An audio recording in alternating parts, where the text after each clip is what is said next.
Hello, in this video I want to talk about the iShader for HD render pipeline in Unity. As you can see, there's 3 eyes set up and there's quite a few bits of functionality for each. I'm just going to go through each eye and give you a rundown of how everything works. So I'm just going to choose one of the material for the zombie eye here, and initially there's this light intensity slider which affects kind of the iris and the pupil, and this is kind of like a fine-tuned control. I'm just going to put that at 1 so that it does reflect the actual power of the light in the scene. It's just an adjuster in case you've got unwanted defects of things being too bright or too dark overall, and it just globalizes some of the settings. So I'm going to go down to the pupil size, so you can change this to be bigger or smaller. Now, if this doesn't react, sometimes it's got factors that are affected by the light itself, and these are all kind of tied together. The pupil sharpness and width are just, they just bend that shape, and you can blur this out and sharpen it up a bit. And also when it gets to the edge, it may distort a bit, so you have to be careful what kind of numbers that you feed in there, but it's not too much. There's also a parallax effect happening that distorts the edges, so you can kind of play with those.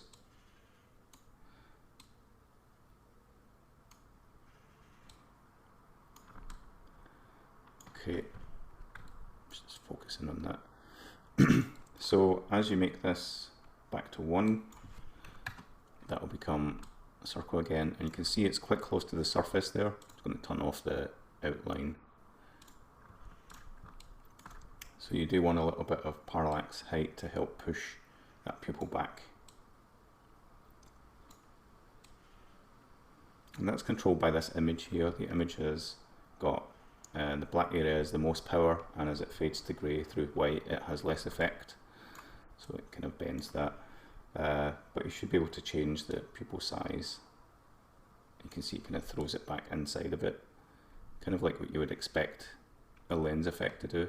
That's just a parallax trick inside the shader itself, and these are the controls for that. There's parallax size and things like that. You can change the iris color, the eyeball color, as well as the glossiness. Now you'll notice in Unity HDRP, you'll notice that as you change things to be brighter or darker in the object and you're looking at it, it affects the light round about. And I think that's just to do with post-process compensating for the intensity of what it's focused on, and it's something to do with the ISO and shutter speed and all these things that I've not really got to grips with just yet. But don't worry about that, it should still work in general. As you can see down here, they look fine. Just if I was to change something like the final emissive, you can see it kind of adjusts the background. Right, so I'm going to go through each of these. These are colors. That's the eyeball color. There you go, you can see it really obvious there. It's trying to compensate for the color of the object or the brightness of it. You get the iris base color, so there's two tones for the iris, and this is the where it's white, it's going to be the second tone, so you can kind of get a little bit of variation from that. You get the eye vein and amount, so you get the vein there, the color of them and the amount. You can also change this one, and I want to do select. As you see, as I select these different ones, they've got different intensities and shapes to them, and you can make up your own. One is, if you look at 1 or 2 of these, you start to understand that it's broken down to red, green and blue, and I quite like this one. But yeah, if I click on it here, you can look at each channel. So the red does this ring, green does the veins, and blue does kind of mask area for the lens. Right, so it's like a masking system. Okay, so you've got some gloss control for the ring. You can't really see it until you put the light there, and you see it just affects that edge a bit. Just a fine-tune thing if you wanted it. We've got the ring color amount, so if you want that to be more bold or quite subtle. Yeah, your normal map for your sclera here, and the overall eye size. So this is the whole eye. You see the pupil is kind of its own thing. It doesn't move relative, so you'd have to do that. You've got the iris size. Eventually it starts to repeat because there's no way to avoid that. But you kind of just play with it around about this zone, and it depends on the shape that you bring in here. So there's different ones that I've added, just a couple just to give you an idea of what's happening, and a couple of ones from a photograph. And you can just load in your own, just, you know, have a look at what's done here and just draw it over and get rid of that one. You've got a rotation angle here. If you want to, you know, pipe any script into this, you can change that. You've got an emissive amount. Iris to emissive is just taking the iris here and channeling more of it into the emissive channel. We've got a lens gloss. You can see it just makes the lens quite shiny. And push just distorts the normal map of the lens to make it look more 3D. Okay, so that's all those. Caustic effects is another image that's kind of kept in this area, and you can change the size of it so that it ends up, you know, at the bottom, or it flips itself around and ends up at the top. It depends on the kind of look that you want, and you can load in a few of these as well. It's just a few general shapes. This one's quite nice. And then the power of it. You can change this iris pupil bond. So that is when I change the iris size, that it works with the pupil as well. Let's see, I'll put that right up to 1. Let's change the iris size till it makes sense. Yeah, it doesn't really tie together so well. That this is maybe thrown in a little bit later, and I was trying to get it so that the pupil size, there you go, would tie with the iris size. And that's actually what that is. So that when you change the pupil size, it changes the iris size a little bit.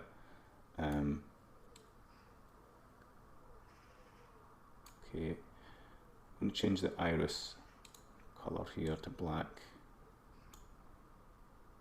because it's just a little bit too faint, and change the size of it a bit more.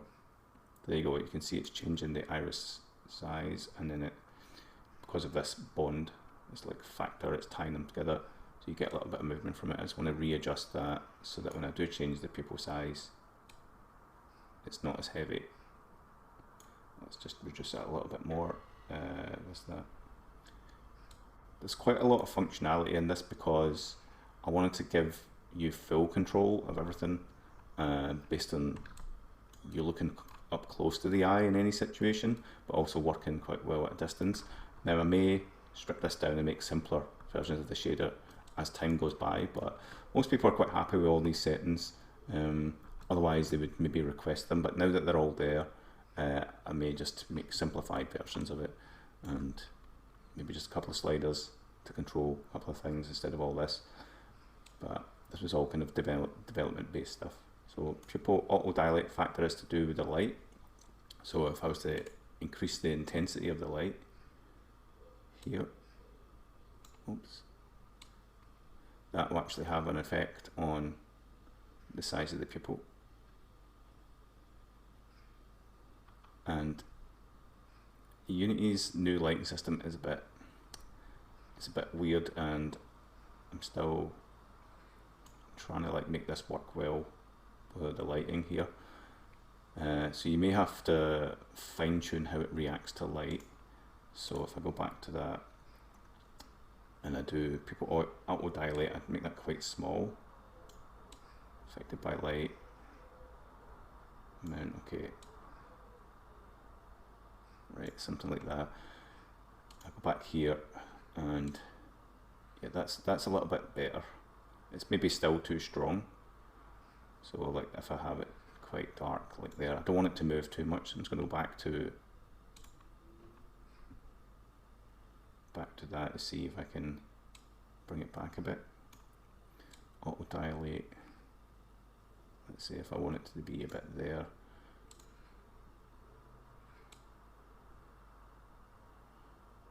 Right, so it still reacts quite heavily. That may be something I need to fine tune. And you've also got the light intensity up here having a factor. I'm just going to put that to 1 because it makes the most sense. So the pupil dilate factor, if I was to put that to 1 and now change the pupil size to a reasonable amount, that in sense is kind of like a default. Let's just try that again. Yeah, now it's much more expected, what you would expect to get. It's really weird that when I change the pupil size here, it affects the light itself in the scene, where I'm not actually, sorry, I'm actually changing the light, I'm being an idiot. So you can see, yeah, it's actually affecting these eyes as well, but we can always go back and fine tune those. Right, so as the light is intense, it pulls that down to a smaller amount. Now this dark area behind the eye is actually the caustic.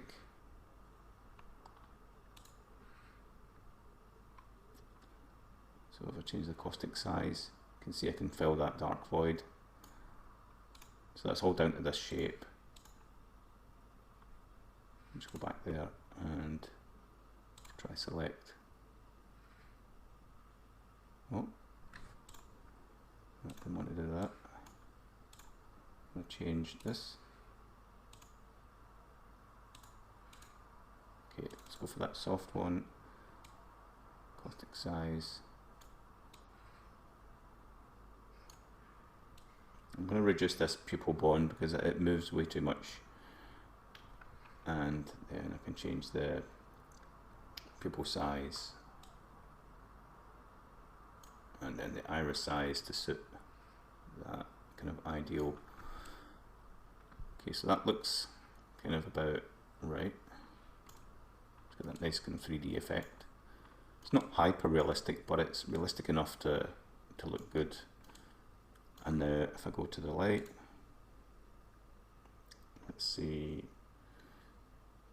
intensity, so there's less light in the scene.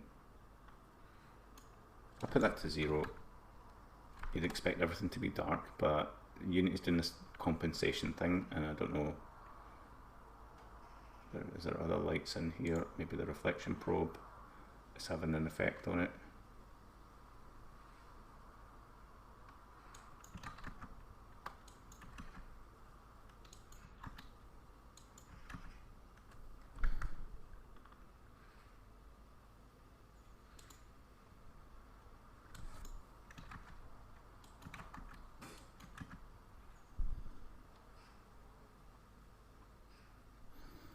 Let's just turn volume off. That doesn't make much difference. Maybe it doesn't like, so I'll put it to 3.14. It seems to be the default number. I change the pupil size again. Right. Let's assume this is a good default amount. And as I change the light intensity,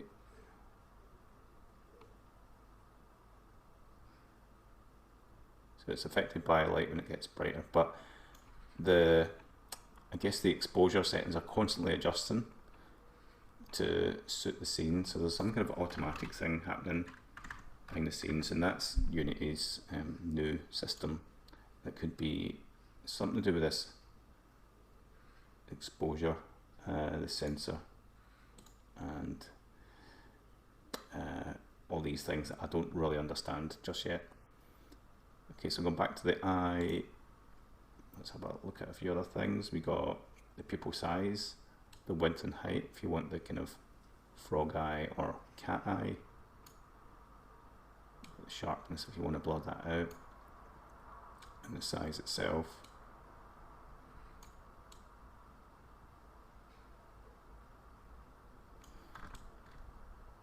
Now it is affected much more when the eyes, the shape is affected a lot more with the parallax. So you want to be fine-tuning some of this.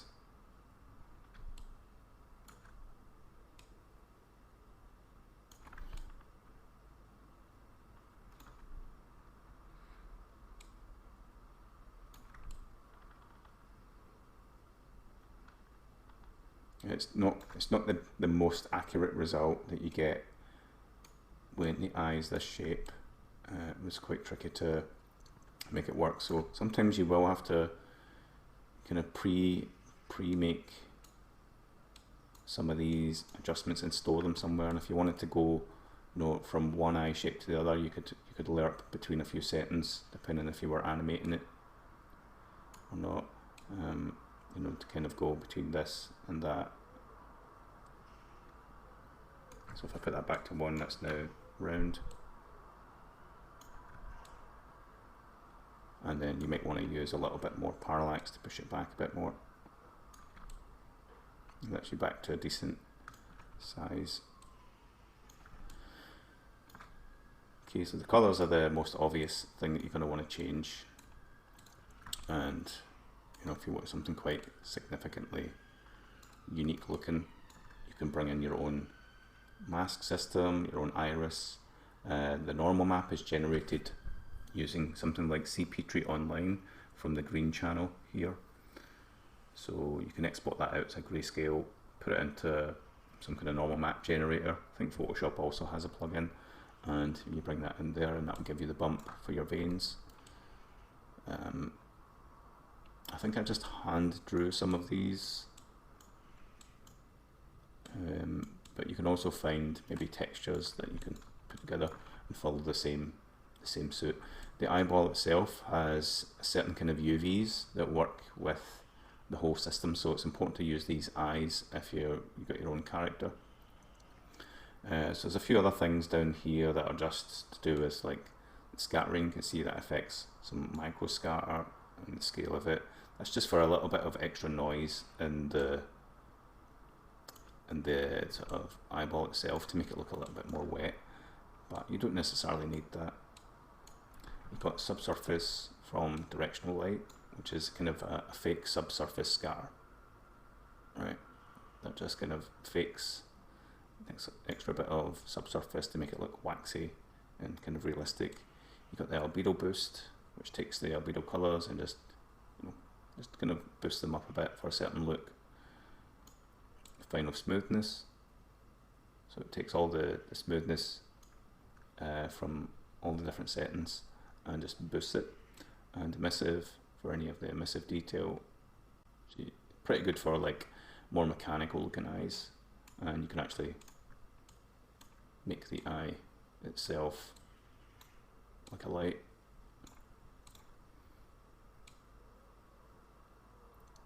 If you wanted that. So this alpha slider is actually the emissive part of it, so you can have, you know, emissive control. There's a thickness here for the subsurface scattering. That's all built in through the this diffusion profile. You can actually click on this and make changes here if you wanted as well. There's a few different things that will affect, but I wouldn't really bother mucking about with that. I've set that up so that it works well in general. A coat mask is like an extra bit of shine, I guess, and that comes with the shader. And this lens tweak pre-add, I'm not too sure what these actually do, but they were things that I threw in at the end, and as you can see I don't really need that one. And pre-multiply, I think these are also to do with some sort of subsurface scattering, but yeah,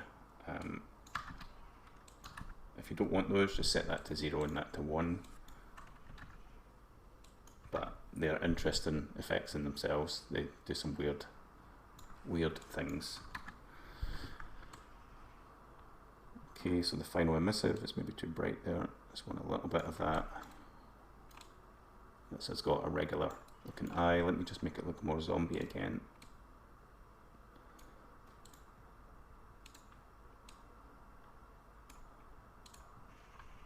Usually just change the sharpness right down. And I can change the caustic size to cover the edge a bit more. Maybe the ring amount can be less or more.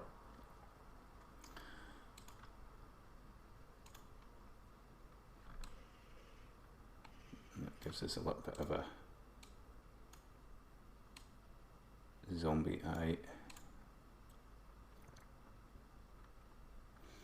So yeah, the most complex thing is the relationship between some of the algorithm, especially this iris pupil bond and the dilation factors with the light and sometimes the parallax. Those were the hardest things also to introduce into the shader, and they still need a little bit of respect, I guess, because they can be tricky to work out what they're doing. But hopefully this video covers almost everything you need to know. There is a little bit of relationship fine-tuning that you need to do, and things that you might have to set in order for something else to work.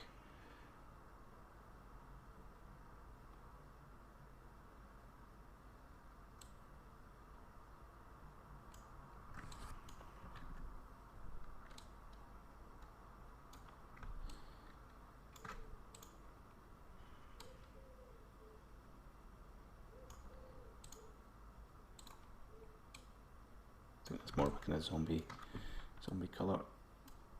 Might even put that into the iris base there, and then the iris extra colour can be more.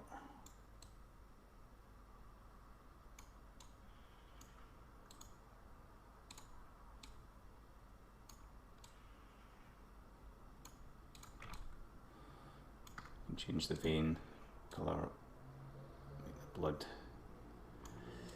Yeah.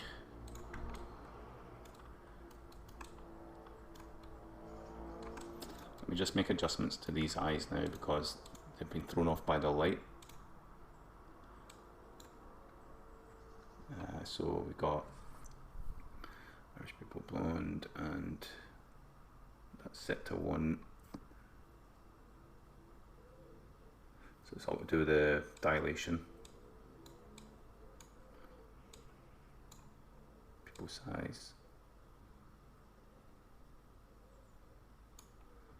Okay. Let's do a little bit. Let me just check what I've done for the zombie one. So 1 and 1.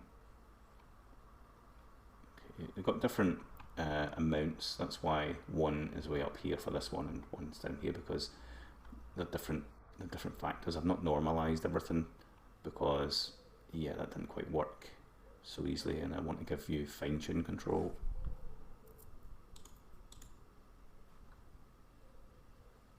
So let's just change those to 1 and 1. Wasn't too far off. We need some of the ring color to come through.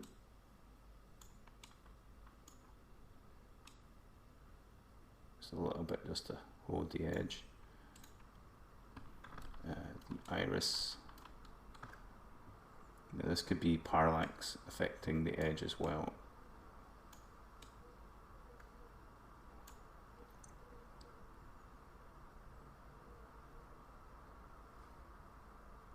Got a little bit of lens push.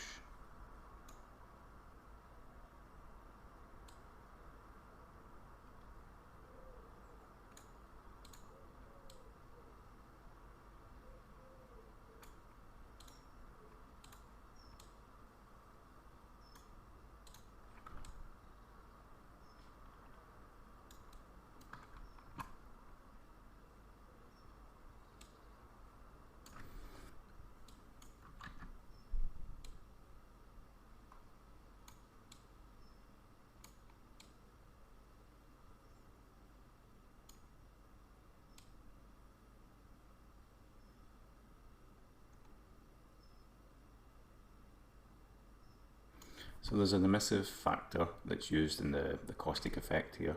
It takes the light intensity and then boosts it and puts it into the area based on the caustic mask. It's a bit, you know, over the top, but it was the only way I could fake the caustic light, and it should kind of rotate as well based on the light direction.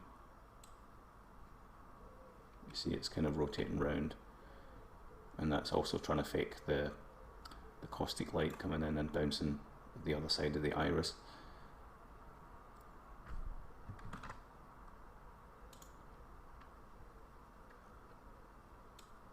You can also rotate the iris itself.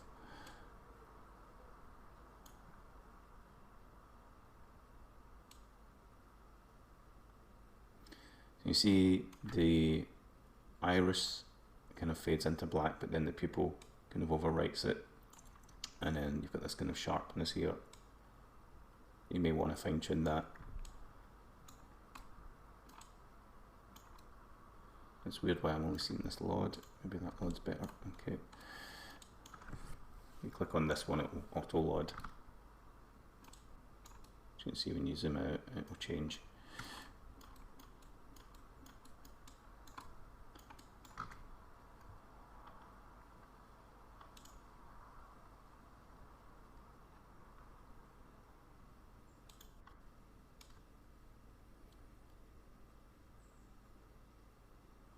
So I just want this ring to be a bit more obvious, and I think it's something to do with the iris not quite reaching the edges. Okay, that's part of the mask. Maybe select a different one of these. Okay, that one's a little bit better. So it's down to the masking here. The kind of result we're getting with the ring around the eye. That one works a little bit better, I think. A bit more natural.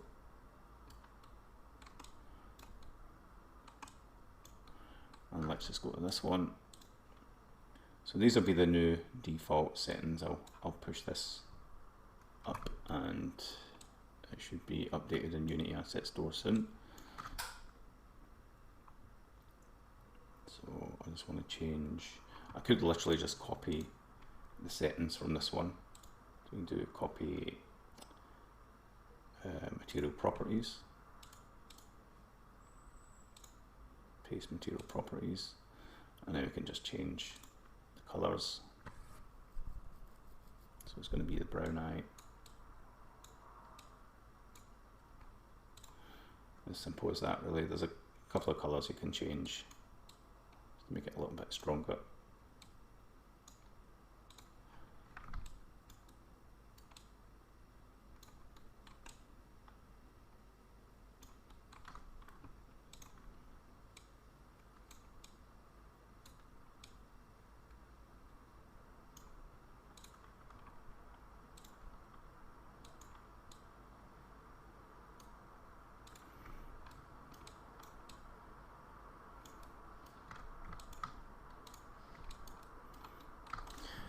Okay, so apart from Unity's lighting being a little bit weird when you look at something up close, it's automatically adjusting itself. It does generally work, and depending on your entire lighting setup, you see it's going to affect some of these things, and you might have the iris moving too much based on the really strong light, but you don't want to make your lux too high. 10's probably enough. 10 down to like 3. You can see it's kind of making the eye breathe just a little bit. And that's probably enough to sell it as a realistic eye. And if you want more movement from that, you basically want to go into the auto dilate factor and maybe bring that up a bit. And then, like, if you wanted it to tie with the pupil a bit more, the iris a bit more, you could bring that up. Back to the light, and you can see now if I was to change this, those are going to change a bit more. But that iris is it's moving so much that it's starting to tile. So I don't think you want to have that relationship too much. that bond. I'm going to bring that right down to like 0.1 maybe, or even 0.05, or even less actually. Let's try 0.01, and now we can change the iris size.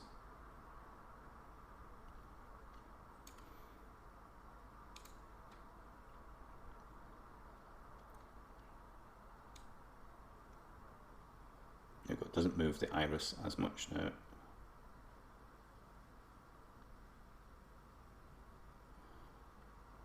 And the pupil affected by light amount, let's just check that, that's fine. You can change the pupil size. You know, that's based on the darkest sort of light you're going to have. So as I increase the light now, I should shrink it down a bit, so that you get that wider pupil.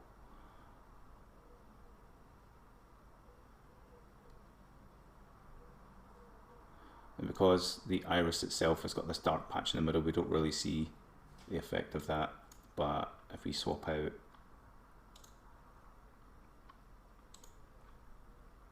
this for,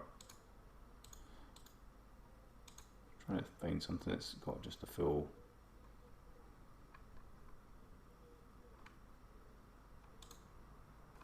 colour in there, like that one.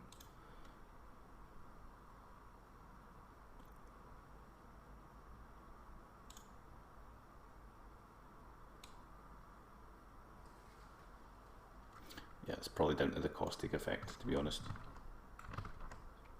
So there's the caustic mask. Yeah, this one's a bit better. So just bear in mind the caustic size and things like that also have an effect on what you see. So that one working a little bit better. Let's make it a tiny bit stronger. Let's put that to 0.015, just a little bit more. And change the intensity to light.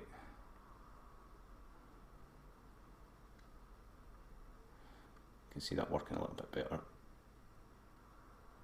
And maybe as a fine tune, let's just change the iris size just a bit so that we see all of it. And let's try that again.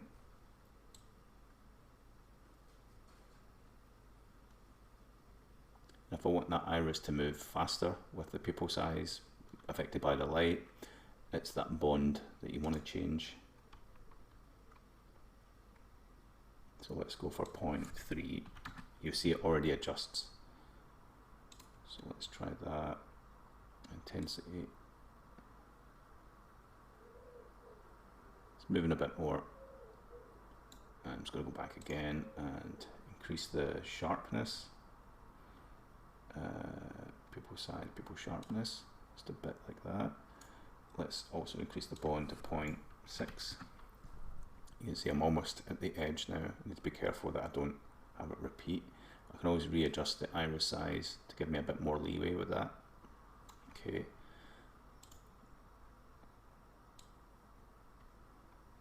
And that looks pretty good. Right. If I do like put the pupil to the smallest I'm ever going to want it, now I may want to clamp, or if I'm designing a game, I do want to control how far you set the intensity. Like, you know, you set your art team, you only want a maximum of 15 on the eye, otherwise it starts to do this. But you can go back to the eye itself, readjust the iris size so that you're just at the edge there, and maybe just reduce that bond a little bit more. Let's do 5, 5, just so that you get the full range of that. So there is a bit of fine tuning that you will come to, and that pretty much covers all of that.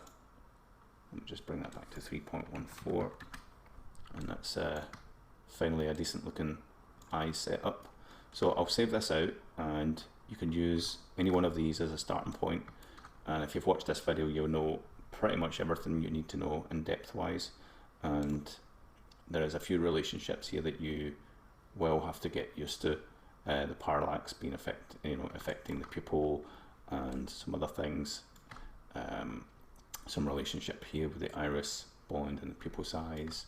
you've got this overall light intensity, which kind of takes the intensity of the light and boosts it, so you can kind of preview what the light's going to do without actually changing the light in the scene. Or you might just want this as a kind of emotional factor. If someone's, you know, frightened, it might dilate more, and less frightened.